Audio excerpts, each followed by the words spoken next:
guys, bienvenue sur le podcast de la fille qui parle beaucoup. Aujourd'hui, j'ai une invitée très spéciale dans un endroit exceptionnel, j'adore, une petite boutique dans le Châtelet. Et aujourd'hui, j'ai comme invitée Calix de Nani Air. Bonjour Calix, Bonjour, mais comment tu vas? très bien. C'était chaud aujourd'hui de soir, hein. Ah, mais on y est arrivé. On y est On y est arrivé. arrivé. Malgré le RER, malgré tout ça, Exactement. tout s'est bien passé, c'est top. Tout à fait. Du coup, présente-toi un peu aux auditeurs, aux auditrices, dis-nous un peu qui tu es. Et qu'est-ce qu'on fait là, en fait, dans cette boutique, avec cette petite product? Je suis caliste à Nanga, j'ai 43 ans, donc je suis maman d'un enfant qui a 13 ans.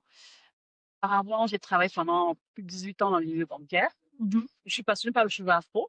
Enfin, cette passion, c'est venu à moi, on va dire. Je suis formatrice autodidacte et j'ai fondé la marque Lanière il y a un peu plus d'un an. Donc ici, on est dans un concept store qui est au Forum des Halles. C'est un concept store que j'ai intégré il y a un an, après la Foire de Paris. On m'a fait une proposition qui était très alléchante et depuis un an, j'y suis. Et donc, j'expose, je présente des soins d'année que depuis 6 mois, je formule, donc je produis moi-même. Ah, c'est génial. Donc, tu fais ça toute seule, chez toi? Tout à fait. Un peu comme dans Breaking Bad, ou c'est plutôt... Non, c'est plutôt un peu plus sérieux quand même. Déjà, il faut savoir que Nani, au départ, je m'étais retournée vers un laboratoire Mhm. qui m'a imposé un certain nombre de choses. Et bon, après le nerf de la guerre faisant, j'ai perdu de l'argent parce que je ne me suis pas retrouvée dans ce qu'ils m'ont proposé. Malheureusement, il y a payé, il a reçu des produits. Et au final, en fait, je me suis dit, allez, mets-toi. Et donc, depuis, je formule et je produis moi-même dans les conditions et les respects effectivement de l'alimentation française. Bien sûr, toujours. Mais comment t'es venue cette idée de nanétaire, en fait? L'année R, déjà, ça vient d'une blessure, ça vient d'un traumatisme, je dirais. Je suis née avec une belle génétique capillaire. J'ai toujours trouvé effectivement, enfin, je me rendais pas compte à quel point j'avais cette chance d'avoir un cheveu dense, beau. Mais malheureusement, lorsque je fais face à l'alopécie, surtout avec un crâne dégarni, largement, c'est un cratère au milieu du cheveu, avec des tempes aussi dégarnies. Et j'ai eu une errance capillaire qui m'a amené à tester pas mal de choses. J'ai été sous traitement de l'inoxidil, qui m'a fait des effets secondaires qui n'étaient pas du tout agréables. Je pense que beaucoup de gens connaissent ce que c'est. Voilà. Donc, Moi c'était aussi, arrêter. moi aussi, on m'avait conseillé, j'ai dit non. Ah non, Directement, non. c'était le dermatologue m'a dit que vous avez une alopécie, parce que je pense que beaucoup de personnes sont victimes d'alopécie. Moi, j'ai été. Et on m'avait dit, oui, prends ça. J'ai dit, non. Toi, tu as moins résisté. Moi, je suis Ouais. partie. Je cherchais toutes les solutions étaient à prendre. Je pense avec la cause qu'on fait face à une problématique comme celle-là, l'alopécie, on veut tout tester. On a la suite de tout, dès qu'on dit un truc, on a testé, parce que voilà, la fin, c'est sur le cheveu.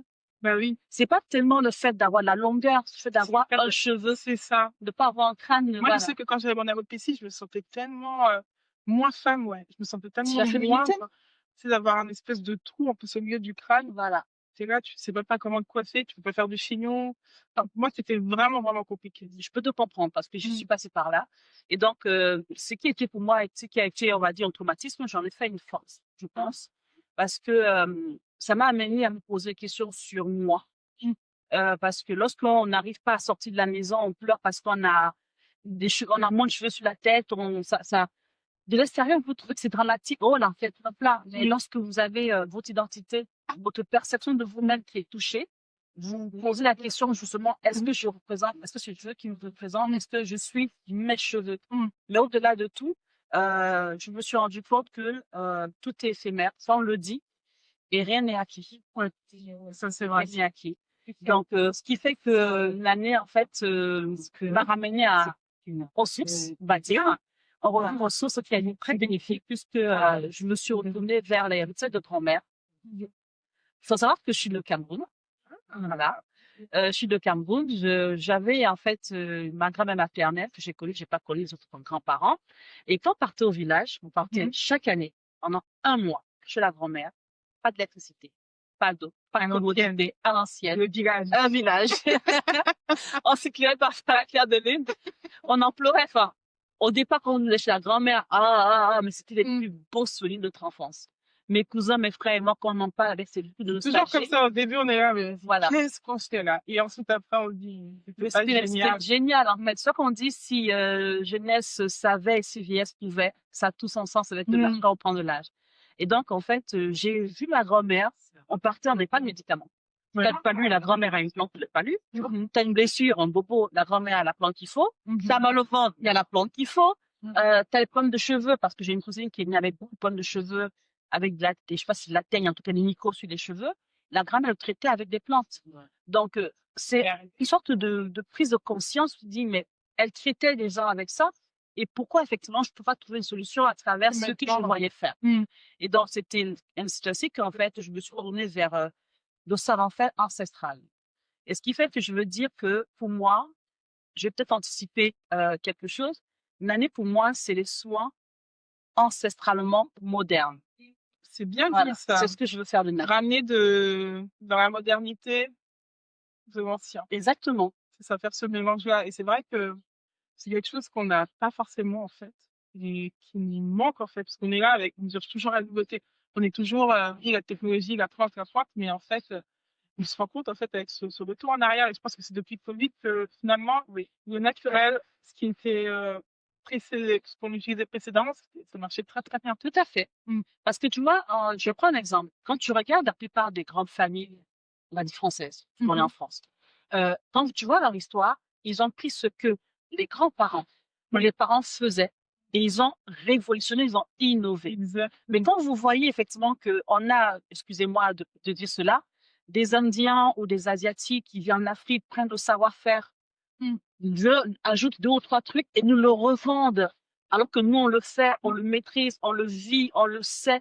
Et nous, on va acheter. Parce qu'à un moment donné, le problème, c'est quoi? C'est que nous-mêmes, on ne valorise pas ce qu'on a, ce qu'on nous a donné. C'est que j'ai vu, moi, genre, en pharmacie, des bâtons que ma grand-mère utilise pour se Ah, brosser les dents. oui, oui. Je les ai vus en pharmacie, j'ai dit, attends, c'est quoi cette histoire? Ils étaient vendus 15 €.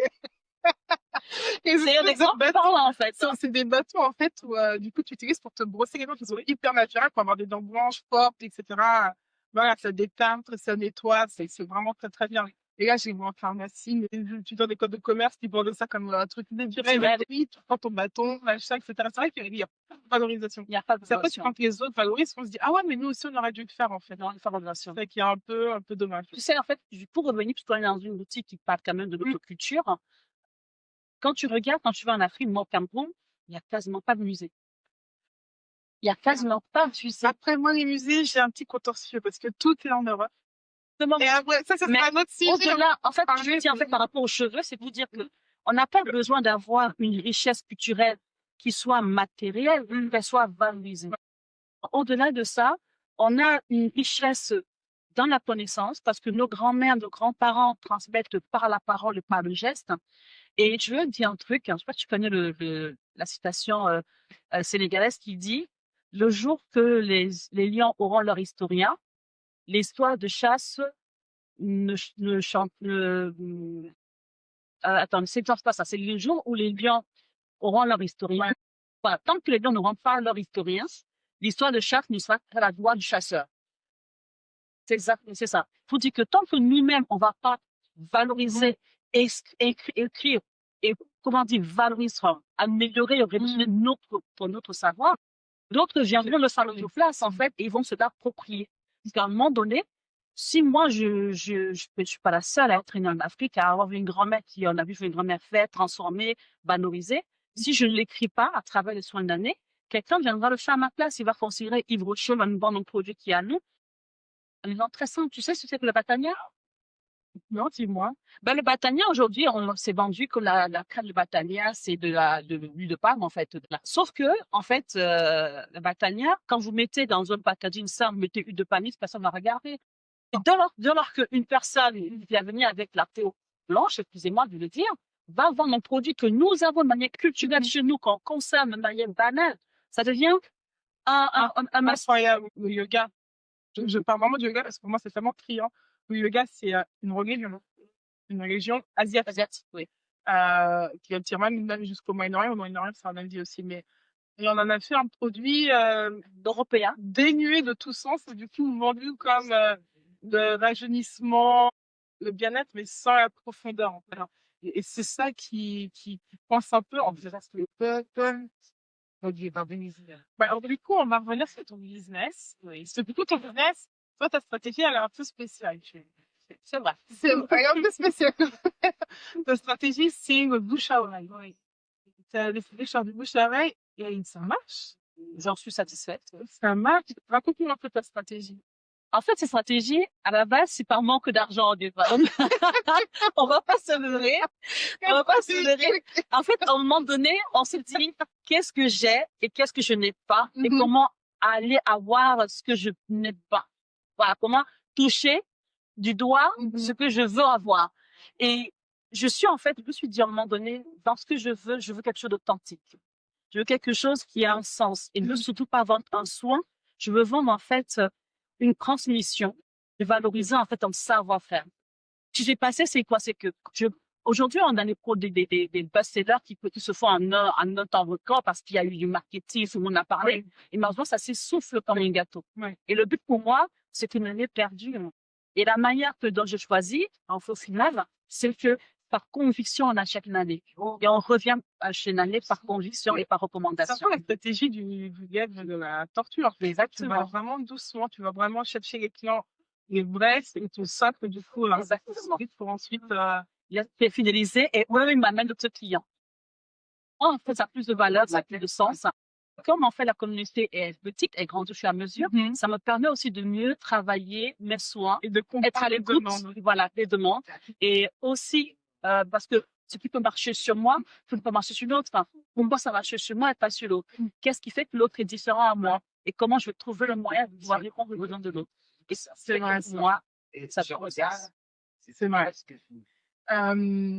Du coup, là, on va parler aussi, on parle vraiment de ta stratégie qui marche du coup, parce que ça marche. Enfin, tu me racontais l'histoire de cette dame, t'avais contacté pour son mariage. Oui, bah, tu sais qu'à devoir.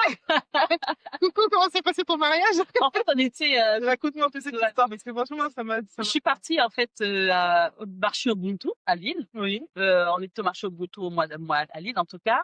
Et donc, il y avait une cliente qui achetait des soins. Elle m'envoie un message sur Instagram. Oh là là, j'ai besoin de vos produits, mais je me prends tard. Je me marie samedi. Je veux vos soins pour mes cheveux. Ouais. Et moi, j'ai dit, ah, ok, d'accord, 3 mois, je peux vous livrer à mon propre. Vous êtes tout. Elle me dit, je suis à Lille. Ah, ça a fait mon téléphone. Elle me dit, on tente le tout. Je dis, ok, je m'en vais à la poste demain. Je poste les produits pour que vous puissiez les avoir. Et ça a été fait et elle m'a remercié. Et d'ailleurs, la petite histoire, c'est une personne qui vous propose de faire un newsletter parce que vraiment qu'on ne peut pas les produits. Qu'elle veut vraiment parler. C'est génial. Moi, c'est bon. Parce que je fais la peine, oreille. Oh là là,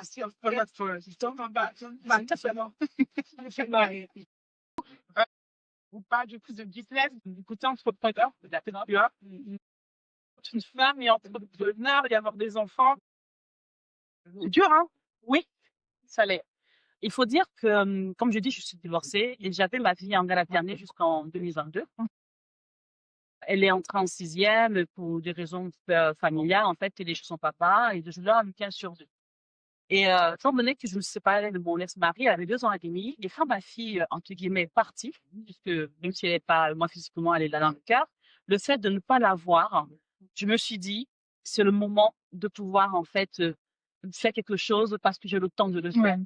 Et donc, l'entrepreneuriat, en tant que femme et en tant que mère, c'est pas facile. Ça, faut pas se leurrer. Il y a des erreurs que j'ai faites, mais ces erreurs m'ont apporté énormément. En faisant ces erreurs-là, j'ai gagné beaucoup de temps au niveau de la compréhension. Notamment, comme je parle effectivement d'avoir travaillé avec un laboratoire qui ne correspondait pas à ce que je voulais. Ça m'a ramené à mon propre objectif. Voilà, je voudrais quelque chose qui nous ressemble et surtout qui transmettre le message qui est des soins traditionnels qui sont valorisés et surtout révolutionnés par la science. Ce qui se passe en fait, c'est que quand on est une femme, on n'a pas toujours le crédit des enfants en face de nous. Oui. Lorsque j'ai contacté les laboratoires, les gens vous parlent d'argent, on vous parle, ce qui est normal à ce business. Au-delà de ça, je travaille à côté, je continue à travailler. Il y a les salons, il y a le marketing, donc il fallait faire, il fallait effectivement être présent dans certaines masterclass, certaines réunions. Mais à un moment donné, je ne pouvais pas. Donc je me suis dit à un moment donné, j'y crois. Je crois en ce que je fais, je crois en moi. Les peurs des autres, c'est pas mes peurs. ma confiance en moi, elle n'est pas, c'est pas pour dire que non, parce qu'à un moment donné, il faut savoir dépasser ses peurs. Et n'ayant pas, on va dire, ces charges d'avoir ma fille tout le Oui. temps, m'a permis aussi d'aller plus facilement dans le 100% tout phénomène. C'est vrai que quand on entreprend aussi, il y a cette peur, genre de ne pas être légitime. Toi, c'était face à des laboratoires. D'autres, c'est face à des potentiels investisseurs. Oui. Mais toi, tu avais direct confiance. Tu n'as pas eu ce problème-là de confiance où tu vas quelquefois. En fait, je pense que c'est une question de timing. Le timing était bon. Ouais, je me suis fait confiance que j'ai cru moi. Oui. Et mon problème, c'était aussi le fait de me dire, est-ce que je serais capable de produire ce que j'ai dans ma tête? Oui. Est-ce que je serais capable de pouvoir le transformer, enfin, améliorer ce que j'ai pu avoir et pour le rendre, effectivement, c'est pas pour les autres. Ça l'est pour moi et ça serait pour les autres. À partir du moment où c'est retour, parce que je suis au Cameroun, j'ai testé au Cameroun et le taux, déjà, le fait d'avoir toutes les femmes de ma famille qui sont coupées les cheveux, ce qui réfléchissait, c'est quand je me suis dit, effectivement, tu peux continuer. Je crois en toi, donc tu peux y aller. Tu peux y aller. Ça, c'est beau, ça, quand même. C'était très, ça m'a beaucoup galvanisé, en tout cas. Là, du coup, tes produits, c'est pour les cheveux crépus. Oui. Donc, quand on dit crépus, moi, j'ai les cheveux crépus 4C. C'est du beau crépus. C'est bien, qui, voilà. Toi et moi, on sait ce que c'est d'avoir des cheveux crépus en Europe. Et du coup, moi, j'entends ta transmission. Et moi, c'est vrai que j'ai dû réapprendre aussi. Parce que ma mère, quand elle est arrivée en Europe, je pense que toutes mes tantes et tout le monde, il n'y avait pas le même produit. Oui. C'était plus difficile pour elle à C'était l'époque. beaucoup plus difficile pour elle. Donc, du coup, elles se sont jetées sur le défrisage. Et pour toi, quel est ton rôle dedans toi? Est-ce que tu veux transmettre l'amour de cheveux crépus? Ou est-ce que du coup, c'est ah, mais les cheveux crépus, c'est vraiment trop dur à s'en occuper? Parce que ça aussi, je l'entends. Les cheveux qui poussent sur mon crâne depuis des millénaires de mes ancêtres, c'est trop dur à s'en occuper. Qu'est-ce que tu réponds à tout ça? Premièrement, ça me fait mal d'entendre que le cheveu crépus il est difficile ou qu'il est moche. Non, c'est un cheveu qui est exigeant. Pour moi, c'est l'exigence. Voilà, il est exigeant. Mhm. Vous savez, quand on me dit, oh, c'est une femme princesse capricieuse. Non, une femme a le droit d'avoir des exigences. Nos cheveux sont exigeants. C'est-à-dire que, à partir du moment où on connaît son cheveu, en fait, moi, j'ai pas pris le temps de connaître mon cheveu. À travers l'alopécie, je me suis connectée à mon cheveu, apprendre à savoir comment il se porte, qu'est-ce qu'il aime, qu'est-ce qu'il n'aime pas, pourquoi quand je fais ça, il réagit aussi. À partir de moi, j'ai posé mon propre diagnostic qui peut être erroné, mais en tout cas, pour ce temps, mais en tout cas, c'est ce que j'ai constaté. Et lorsqu'on va même, en fait, faire des diagnostics capillaires, avant de plutôt celui de donner la science infuse, on écoute d'abord la personne qui porte son cheveu. Et donc, le cheveu, déjà, c'est une identité. Le cheveu, c'est la santé. C'est pour ça qu'au-delà des soins, je veux qu'on sache que le cheveu, c'est une fierté. Notre cheveu, c'est une identité. Et c'est pas que je revendique, hein. Je ne décris pas les femmes qui me défrisent. Je ne décris pas ce qui portent des perruques parce qu'il faut savoir que depuis des millénaires d'années, en Afrique, on porte des perruques. Ça, je suis partie en Égypte, j'ai vu sur les murs. C'est pas le débat, en fait. Ça, c'est un faux débat de C'est un toute faux façon. débat. Oui, tu portes des perruques, donc t'aimes pas tes cheveux. Tout. Non, en fait, j'adore la versatilité du coup de mon cheveu qui me permet de porter des perruques, de faire des crochets, de faire des mèches, de me teindre, de couper, de repousser. De les rendre lisses, de les remettre en Ouais, fond. voilà. Le cheveu afro, c'est un cheveu qui est beau. Oui. La plus belle diversité que l'on a, c'est l'adaptabilité du cheveu afro en fonction de mon humeur, de mon envie. Je peux être lisse, je peux être prévue, je peux porter une perruque, et c'est pas pour autant que je suis moins afro. Simplement, il faut que j'assume mon cheveu de par sa nature et que je lui apporte ce dont il a Mais besoin. c'est dur quand tu vis quand tu vis pas sur le continent africain, on va se le dire concrètement. Moi, quand ma mère, c'est les coupes qu'elle faisait, que les coupes que vous on était petits, on va pas se mentir, les antennes, on a souffert, hein, arrêtez. Non, je veux pas arrêter, mais faut pas se mentir non plus. Enfin, c'était dur, en fait, d'assumer ce cheveu. Quand tout autour de nous, c'est des cheveux lisses, c'est des cheveux bouclés. Aujourd'hui, même à l'époque, hein, je veux dire, même les personnes qui avaient des cheveux bouclés, voilà, c'était décrié aussi, on voulait des cheveux lisses, ouais, un peu souvent, il fallait qu'ils arrivent jusqu'aux fesses, il fallait qu'ils se fassent ça. Et toutes ces injonctions, en fait, ça fait qu'on a plus confiance en ce cheveu.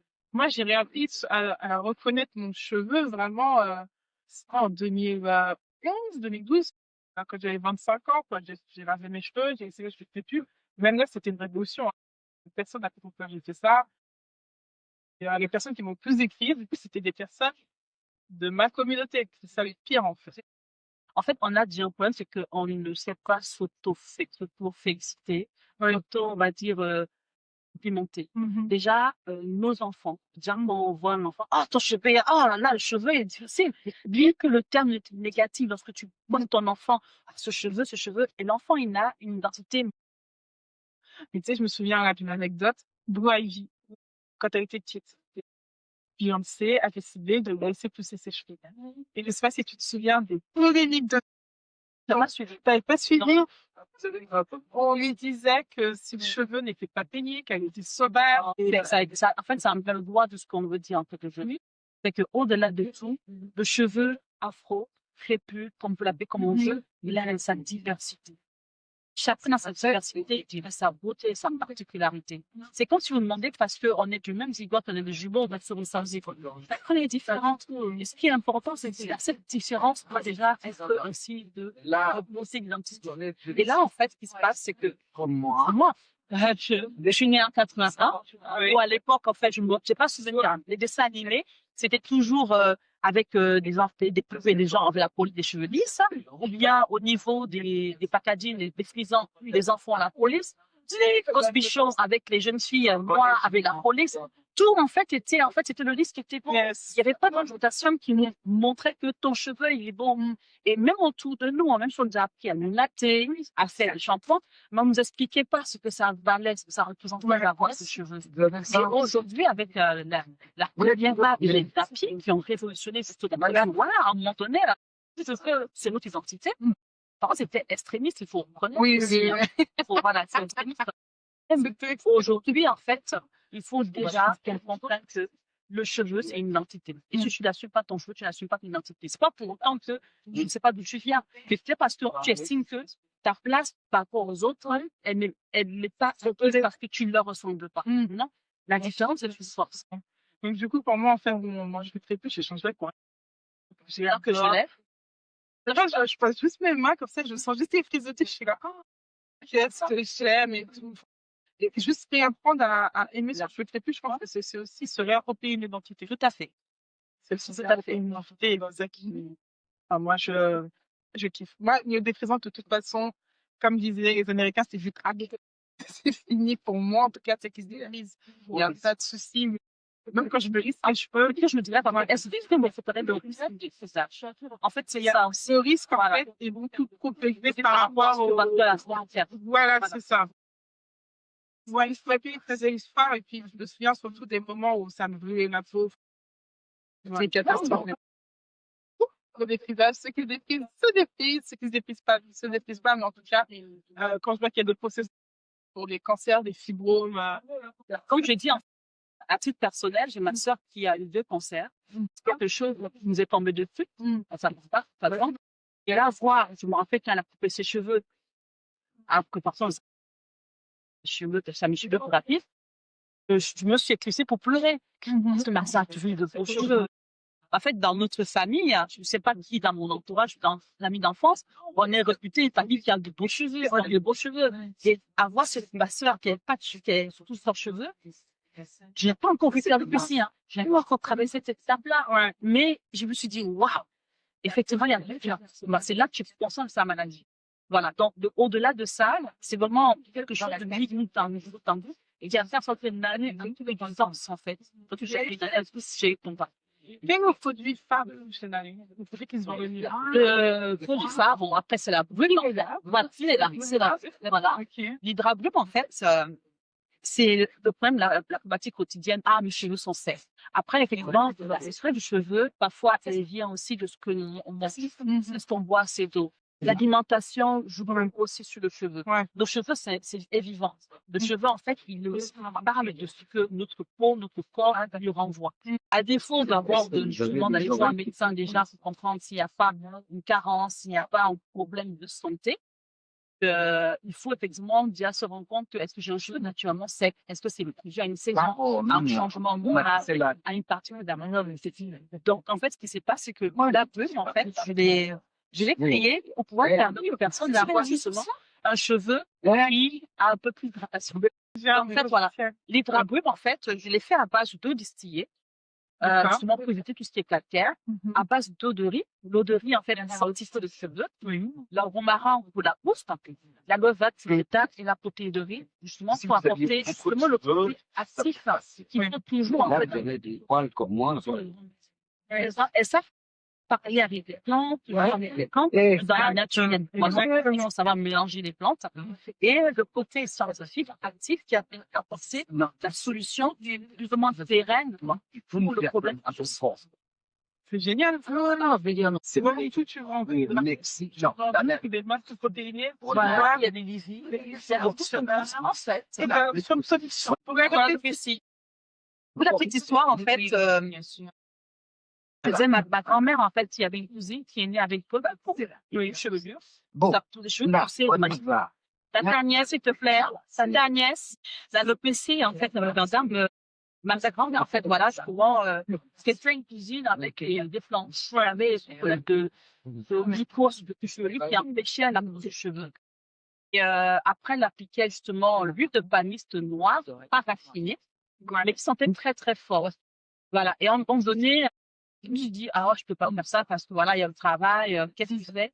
Et j'ai commencé à me documenter, à regarder aussi ce qui se passe ailleurs, parce qu'il y a ça que ma grand-mère, il y a des grand-mères, la famille qui fait attention. Et je me suis rendu compte qu'on a une épice, le foie de maquillé, qui est une épice magique, en fait.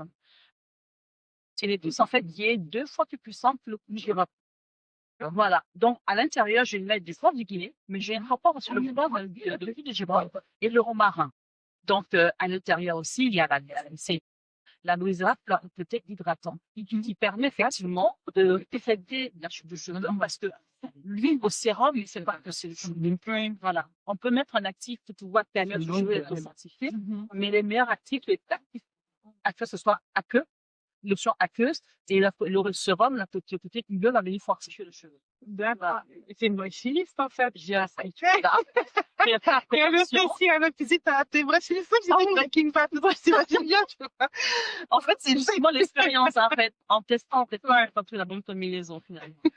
C'est génial. Alors, du coup, là, je t'ai parlé du coup de la merde, enfin, il y avait cette transmission-là.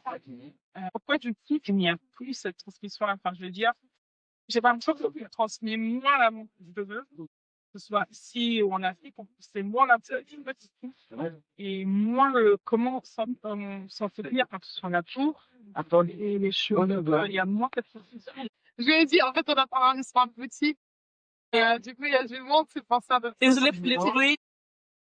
Ma boutique est vraiment bien. Même moi, j'ai fait un petit tour et c'est pour ça qu'on a dit un peu de faire. Mais il y a du monde et c'est très bien. Ça marche bien. En fait, pour la question, moi, le fait c'est qu'on transmet, comme tu dis, par le geste. On transmet par la parole. Et on nous explique pas. En fait, on nous dit, on fait ça. C'est ça, voilà. Et puis c'est tout. Mais c'est quelque chose que j'allais dire. On va dire, c'est comme ça. C'est comme ça. On aide l'enfant à développer son questionnement, à répondre par lui-même, en fait.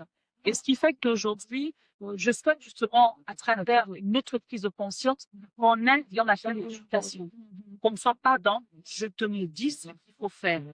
Comprendre pourquoi effectivement il y a cette problématique, dire pourquoi on en est arrivé là et comment éviter que ça soit encore plus bien, que l'autre de fasse même c'est justement de parler, d'éduquer, pas d'imposer, et d'accompagner. Exactement. C'est ce qui est. Moi, du coup, quand je discute avec ma mère, du coup, du cheveu crépus, parce qu'elle a des cheveux incroyables aussi. Après, elle a retrouvé, puisqu'elle a vu que toute personne se déplaisait à la maison, donc elle a suivi le mouvement. Et je lui dis, elle me regarde, elle avec le bonnet, elle dit, à quoi ça sert votre bonnet? Je dis, c'est pour protéger les cheveux. J'ai l'impression que ces cheveux, c'est un peu périmètre que Black Panther. Et elle fait, ils me glisseront, il va rien lui arriver. Mais en fait, du coup, je me dis, mais en plus, il y a une différence. Il y a une forme de transmission qui est tardive. Et en plus de ça, il y a des habitudes qu'elle avait, elle, quand elle était plus jeune, que moi, du coup, je ne les trouve pas. Donc, ça peut plutôt rire. Est-ce que, du coup, t'es confronté à ça? En mode, bon, il y a les tantes ou les personnes plus âgées qui vont faire ça sur leurs cheveux, mais ça, tu vas dire, non, c'est pas ça, c'est plus ça. Maintenant, on va développer ça. Après, il faut savoir que on doit vivre avec son temps. On a des choses qui sont des richesses, on doit effectivement s'adapter avec ce que la nouveauté ou bien une autre ère nous apparemment, Oui. mais on doit garder l'ADN justement de soi ou bien de ce qu'on veut transmettre. On peut effectivement, je pense que c'est maman, moi je suis maman, et on peut te dire que nos enfants nous apportent des choses que nous, on pense pas. En fait, on se posait pas la question. L'enfant que t'amènes à ta classe, réfléchir, doit être différente. Et donc, nous aussi, à travers notre environnement, ce qu'on découvre, on apporte une plus-value aux parents, aux grands-parents et aux tantes. Et comme par exemple, là, puisqu'on parle du cheveu, c'est que on a eu aussi une vague de tantes qui ont défrisé parce que c'est la mode. Oui. Je fais moi, c'est la mode. Parce que ça fait moi, ça fait chic, ça fait classe. Ça fait américaine. Voilà, ça fait américaine, ça fait acceptable. Il y a une femme, première dame que j'ai aimé, apprécier, c'est la femme de Monsieur Talon, le président béninois. Elle a les cheveux nappis. C'est vrai. Je l'ai vue, en fait, si je ne me trompe pas, c'est dans l'institut de son mari. C'est une femme qui est grande de taille. Elle avait les cheveux afro. Et quand vous la voyez avec par des grandes dames, et tout ça, elle vient fièrement avec son cheveu. Je me dis que le fait de pouvoir montrer, pas parce qu'en fait, je suis différent, je suis moins belle, je suis authentique, et mon authenticité fait de moi aussi cette particularité d'être belle. Et puis là, tu parles de première dame, et même, j'ai vu qu'en Côte d'Ivoire, pour les élections de Miss nationale, plus de perruque. Enfin, Non. Ils ont dit plus de perruque. Je sais pas si c'est toujours d'actualité, mais j'avais vu cette news et je me suis dit, bah ouais, mais c'est génial. En fait, non, perruque, c'est parfait. Ce qui se passe justement, c'est qu'à un moment donné, à nous aussi, lorsqu'on veut dire, on valorise, parce que à un moment donné, quelque chose du continent, montrons quelque chose du continent. Je sais pas pour les perruques. Just, tout à l'heure, tu avais parlé effectivement des musées, de la polémique sur les musées. Et moi, j'aurais une pour dire, pourquoi est-ce qu'on attend que nous prennent pour revendiquer? Voilà. Lorsque l'on a, ça a l'air banal, pas grave.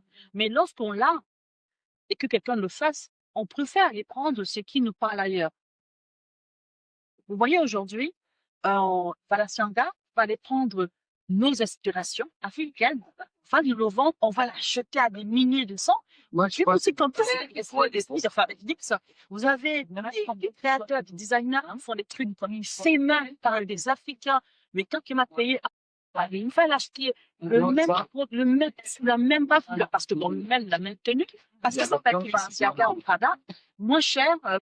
Bon, je vais discuter. À un moment donné, par exemple, aussi ce que nous, on apporte. Exactement. Et en plus, je pense qu'on dit là, on va dire, mais pourquoi que les Africains? Mais c'est même pas vrai, en fait. Tu vas me dire, comment, après la Seconde Guerre mondiale, Christian Dior s'est lancé, la France a valorisé les créateurs français. Oui. Il y avait Christian Dior, il y a eu, bon, la Croix, de la Croix, il y a eu Yves Saint-Laurent, il y a eu toutes ces autres marques après, Jean-Paul Gaultier, et en fait, on a valorisé ce qu'on a de ça. On a fait ça, fait patrimoine. C'est même pas des choses de valoriser ce qu'on a, et ensuite voir ce qu'il y a de l'autre côté. Moi, je trouve ça très bien aussi de valoriser les créateurs africains, et ensuite, derrière, voir à faire arrière, effectivement, mais je suis tout à fait d'accord avec toi. Investissez, ça, c'est un autre sujet, et je pense qu'on fera un autre podcast dessus sur l'investissement dans la mode africaine. Parce que moi, oui, parce que du coup, moi, je me souviens d'un magazine qui s'appelait Fashion Black. Je sais pas quoi, c'est vrai. Ça a été lancé par Paola Audrey. Et puis une autre personne aussi, plusieurs. Incroyable. Et du coup, voilà, ça s'est arrêté parce que voilà, manquait trop, ça coûtait cher. Je vais te poser une dernière question, je me laisse prendre mon téléphone. Premièrement, mon rêve, c'est que on soit solidaire. Premièrement.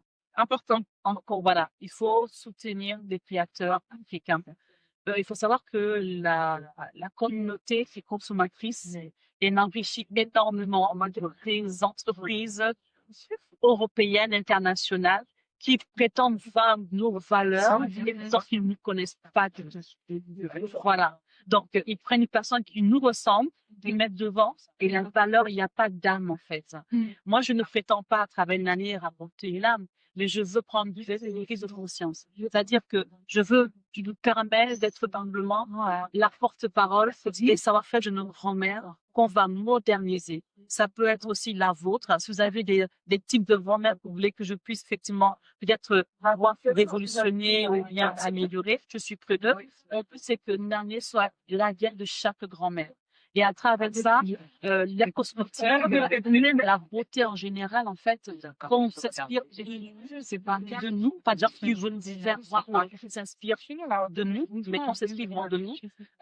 Je vais te poser une question, excuse-moi, je vais un peu inverser des rôles. Est-ce que tu connais tes arrière-grand-mères? Est-ce que tu connais ta grand-mère? Ma grand-mère est encore Oui, vivante. voilà. Alors, envoyez-moi ça tout à l'heure pour y répondre. Mon arrière-grand-mère, j'ai connu aussi. Mais qu'est-ce que tu as gardé d'elle? Est-ce qu'on t'a parlé d'elle? Est-ce qu'on t'a donné quelque chose d'elle, donc, qui te sert, en fait, comme de manquant? Oui. Du coup, mon arrière-grand-mère, ma grand-mère, c'était l'abnégation. Mon arrière-grand-mère, je ne sais pas. Mais en voyant ma grand-mère, je vois un peu comme elle, parce que le fils de ma mère est. On découvre toutes de fait que des caractères. Du coup, oui, je veux dire, par contre, elle m'a fait beaucoup de culinaire, de l'eau culinaire. C'est une excellente cuisinière. Du coup, elle m'a plutôt transmis sa passion culinaire et puis la nourriture en cuisine. Parce que je dis par là, c'est-à-dire que quand vous voyez, en fait, ma fille est née ici. Ouais. Elle n'a pas connu ma mère, mais moi, j'ai eu deux mamans, donc j'ai la chance d'avoir une deuxième mère. Et donc, ma question, c'était si moi, je ne parle pas, ou je n'ai pas parlé de ma grand-mère, comme on m'a pas écrit sur mon arrière-grand-mère, elles vont s'effacer dans le temps. Oui, c'est vrai. En fait, non, l'histoire africaine, elle n'est pas marquée parce que justement, on ne la marque pas, on ne la transcrit pas. À travers Nané, je voudrais marquer l'existence de ma grand-mère. Nané, en fait, signifie déesse des forêts. Mais Nana, c'est un nom de ma grand-mère. Nous ne pouvons pas appeler ma mère Nana, puisqu'on sait ce que c'est. Et j'ai voulu trouver quelque chose qui a une âme et qui rappelle pourquoi Nané existe. À travers des tips, des connaissances de la forêt, des plantes, je voudrais que chaque chose nous rappelle et nous transmet vers Dieu et qu'elle soit écrite dans les soins et encore le porte-fiant. C'est beau ça. Du coup, c'est une transmission au niveau même de la nature, une protection de la nature. Et de leur connaissance. De leur connaissance, transmission familiale, filiale, et en même temps. Et révolution, que je révolutionne, en fait. Et en même temps, tu vas dans le futur, est-ce que tu veux transmettre? C'est vraiment beau parce qu'en fait, c'est quelque chose qu'on voit pas souvent, c'est quelque chose qu'on oublie même de transmettre. Ce qui s'est passé en arrière et pour les générations futures, comment ne pas répéter les mêmes erreurs? Et ça, c'est quelque chose, même pas au niveau capillaire, ou même dans la vraie vie. C'est quelque chose aussi qu'on doit transmettre. Pas qu'on répète toujours. Où est-ce qu'on peut acheter cette photo? Si on n'est pas du bouche à oreille, si on n'est pas marié, si on va pas se marier. Vraiment, je prends une vente en fait de un an, exactement. Et donc, on a aussi le site internet. Yes. Le Shopify, je l'ai mis en fait parce que je t'envoie plus de stock et comme je produis et que je suis et c'est vrai qu'aujourd'hui, je suis un peu victime de mon succès, puisque effectivement, on est maintenant produit en petite quantité, donc pas en de stock. L'objectif pour moi, je suis en train de passer une phase un peu plus importante. Et à travers vos achats et vos soutiens, je sais que je vais y arriver. Et donc, on peut regarder aussi sur mes DM, ou quelqu'un DM, je fais des livraisons et aussi dans des salons. Donc, je mets généralement sur mes réseaux. En fait, les salons que je vais faire, on me rencontre aussi. La meilleure façon, c'est justement de tester. Donc, les affaires, on se tester en dans les salons. N'hésitez pas, en fait, je fais aussi les ateliers. Mère enfant pour permettre. Moi, je l'ai connue par rapport à ma productrice, mais ça, oui, tu as rencontré en salon, elle est venue me dire non, mais je l'ai rencontré, il faut absolument qu'elle mette sur le podcast. Je faisais partie de la shortlist, tu vois, des gens, je fais ok, je dis non, il faut que tu la contactes et tout, genre, son histoire est vraiment bien. Son histoire vous a touché et que du coup, même les produits, même en tant que femme, en tant que maman, en tant qu'entrepreneur, c'est vraiment génial ce que tu fais. Ces produits sont là. Et moi, je suis très admirative avec des gens qui se pensent, qui parce qu'il y a une histoire à transmettre, parce que c'est pas facile. Et il faut expliquer. Et des fois, on est un peu seul aussi, simplement seul. Et c'est quand on voit après plusieurs mois, plusieurs années, le travail derrière et qu'on se retourne, on voit tout ce qu'on a planté, en fait. Oui. Toutes les graines qu'on a plantées, la forêt qu'on a fait. C'était dur, mais on y est arrivé. Ça, c'est ça. En tout cas, moi, ce que je veux dire pour finir, c'est que on sait d'où l'on vient. Même si on n'est pas né en Afrique, on a la chance d'avoir une communauté qui se réveille. On a de plus en plus une force africaine qui se mobilise. Et tout ce qu'on vous demande, c'est que prenez le temps de nous écouter, soutenez-nous et venez à notre rencontre parce qu'on a Donc, faire découvrir. Marguerite, c'était le mot de la fin. Du coup, tu as fait un otage dans le podcast. Et c'était une belle conclusion quand même. Donc, j'ai plus rien à dire. Je vous dis à très vite. N'hésitez pas à commenter, liker et... À vous abonner. Voilà. Attendez, je la laisse. Voilà. N'hésitez pas de suivre Daobi, c'est la fille. La fille qui parle beaucoup. Voilà, sur YouTube, sur Instagram, les réseaux sociaux. Voilà, et Nané, donc Nané, je vous attends et je vous remercie pour votre soutien à toutes les personnes de la production qui sont derrière moi, qui me supportent et vos retours. Je n'hésiterai pas si vous n'achetez pas, même si vous n'en prenez pas, venez, vous allez me connaître. Merci. Bye. Bye.